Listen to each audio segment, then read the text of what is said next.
आपको याद है क्या HMPV वायरस? मैंने शायद एक आध दिन पहले भी आपको इसका क्वेश्चन करवाया था कि चीन के अंदर एक नया वायरस जो आ चुका है, जिससे चीन के अस्पतालों में भीड़ लग चुकी है, हड़कंप दोस्तों आ चुका है आपके। तो चीन में HMP जो वायरस है आपके, इसकी फुल फॉर्म पूछूं आपसे क्या है? तो इसकी जो फुल फॉर्म है आप जानते हो कि ह्यूमन, लिख लीजिए दोस्तों आपके, ह्यूमन मेटा न्यूमो वायरस का। इसकी फुल फॉर्म है ह्यूमन मेटा न्यूमो वायरस। क्या है? ह्यूमन मेटा न्यूमो वायरस जो है, ये इसकी फुल फॉर्म है। ये आपको ध्यान रखना है दोस्तों ना। ये सो निमोनिया, खांसी जुकाम दोस्तों आपके, इसके लक्षण क्या सो? इसके लक्षण आप सो निमोनिया जैसे लक्षण इसके होते हैं। जैसे दोस्तों आपके खांसी जुकाम हो गया दोस्तों आपके। इसके अलावा नाक बंद हो गया, श्वास लेने में कठिनाई हो गई आपकी, श्वास लेने में कठिनाई हो गई। जिनका इम्यून सिस्टम कमजोर है, जिनका रोगों से लड़ने की क्षमता कमजोर है, जिनका प्रतिरक्षा तंत्र कमजोर है, उनको होने के चांस दोस्तों क्या है? उनको होने के चांस अधिक है। जैसे कि दोस्तों आपके बच्चे, जैसे कि आपके बच्चे और जो बूढ़े हैं, इनको होने के चांस अधिक है। ठीक है? किसी को अगर अस्थमा है, किसी को दमा है, अस्थमा है, तो उसमें भी इसके होने के चांस बहुत अधिक है। मेरी बात को ध्यान से सुनना, भविष्य में ये वायरस आपके आसपास परेशान करने वाला है, ये तो तय हो चुका है। ठीक है? तो मैंने कहा आपसे इम्यून सिस्टम का कमजोर आपके बच्चे बूढ़े इसमें शामिल दोस्तों, जिनका अस्थमा है वो भी शामिल इसके अंदर होने वाले। ठीक है? यह वायरस जो है, अच्छा ये कोई नया वायरस नहीं है बेटा ना। कई लोग बोल रहे हैं कि ये नया वायरस नहीं दोस्तों, ये 2000 ईस्वी के अंदर भी आ चुका है। ठीक है? तो कौन सा वायरस कितना प्रभावित करता है, मुद्दा इस बात का। ठीक है? अब ये ज्यादा प्रभावित कर रहा है ना, ये अब जो है इस समय खूब प्रभावित कर रहा है। ठीक है? चीन के अंदर जो है इसकी शुरुआत दोस्तों होती है। ठीक है? अभी दोस्तों इसका पहला केस देखो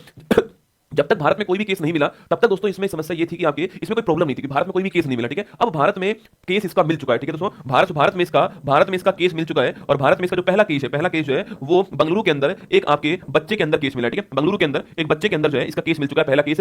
पहले के बाद में दूसरा भी मिला है, तीसरा भी मिला है। और गवर्नमेंट ने कहा भी है कि हम स्क्रीनिंग करवाएंगे, हम जांच करवाएंगे, हमको टेस्टिंग करनी पड़ेगी, क्योंकि ये फैलता दोस्तों कैसे फैलता है, जस्ट लाइक कोविड-19। यह दोस्तों ऐसा मान लो आपके, यह कोविड-19 का भाई है, आप ऐसा मान लो दोस्तों ना, यह कोविड-19 का भाई है, उसी की तरह फैलता है, छींकने से, खांसने से, हवा के द्वारा। जो हवा के द्वारा फैलते हैं ना, वो रसगुल्ला बहुत खतरनाक टाइप के होते हैं। ये हवा के द्वारा फैलता है ना, हवा के द्वारा छींकने से, खांसने से, ये आपके संक्रमित होता है। ठीक है? कोविड-19 की तरह फैलता है HMPV वायरस। ये भविष्य में भारत के लिए चिंता का विषय बन सकता है। और चिंता दोस्तों इस बात की भी है कि 13 जनवरी से विश्व में एक महाकुंभ, मतलब कि जो इतना बड़ा फेस्टिवल होता है जिसमें करोड़ों अरबों की संख्या में लोग आते हैं, वो महाकुंभ भी भारत के अंदर 13 जनवरी से शुरू होने जा रहा है। इसलिए गवर्नमेंट को बहुत तेजी से काम करना पड़ेगा और स्क्रीनिंग के मामले में गवर्नमेंट को बहुत तेज काम करना पड़ेगा, वरना दोस्तों ये वायरस हमारे लिए गलती से अगर वहां पहुंच गया तो भाई ये बहुत तबाही मचाने वाला है। इसलिए गवर्नमेंट को बहुत ध्यान से काम करना पड़ेगा इसके लिए, और बहुत एक्टिव होकर काम। हम कोविड की तरह वेट नहीं कर सकते इसका ना, हमको अग्रेसिव आपकी जो है इसके अंदर आना पड़ेगा। ये आपके लिए सूचना है। ठीक है? लॉकडाउन नहीं लगेगा, चिंता मत कीजिए ना। मिजोरम करेक्ट आंसर इसका। ये आपको पहला बेबी बॉय आपके सामने यहाँ पर। ठीक है?